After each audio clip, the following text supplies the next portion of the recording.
شعبان کے فضائل۔ متعدد احادیث سے ماہ شعبان کی فضیلت ثابت ہے۔ حضرت عائشہ رضی اللہ تعالی عنہ فرماتی ہیں کہ جب رسول اللہ صلی اللہ علیہ وسلم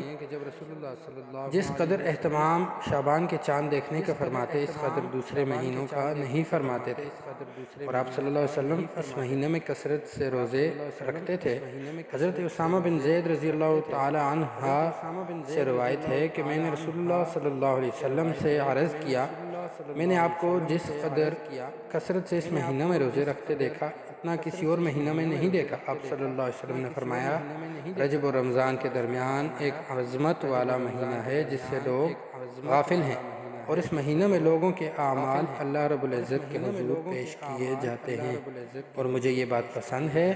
کہ میرے اعمال اس حالت میں پیش ہوں کہ میں روزہ سے ہوں۔ اس مہینہ کی فضیلت کی ایک وجہ یہ بھی ہے کہ اس میں 15 شعبان کی مبارک رات آتی ہے۔ حضرت علی رضی اللہ تعالی عنہ سے روایت ہے کہ جناب رسول اللہ صلی اللہ علیہ وسلم نے ارشاد فرمایا، جب شعبان کی نصف رات ہو تو اس میں اللہ کی عبادت کرو اور اس کے دن کا روزہ رکھو، بے شک اللہ تبارک و تعالی اس رات میں غروب شمس کے وقت سے آسمان دنیا پر نزول کرتے ہیں اور فرماتے ہیں، ہے کوئی بخشش کا طلب کرنے والا کہ میں اس کی بخشش کر دوں،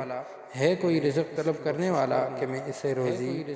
دوں، ہے کوئی مصیبت زدہ کہ میں اس کو عافیت عطا کروں۔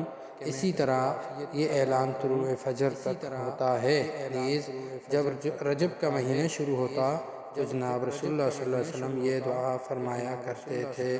اللہم بارک لنا فی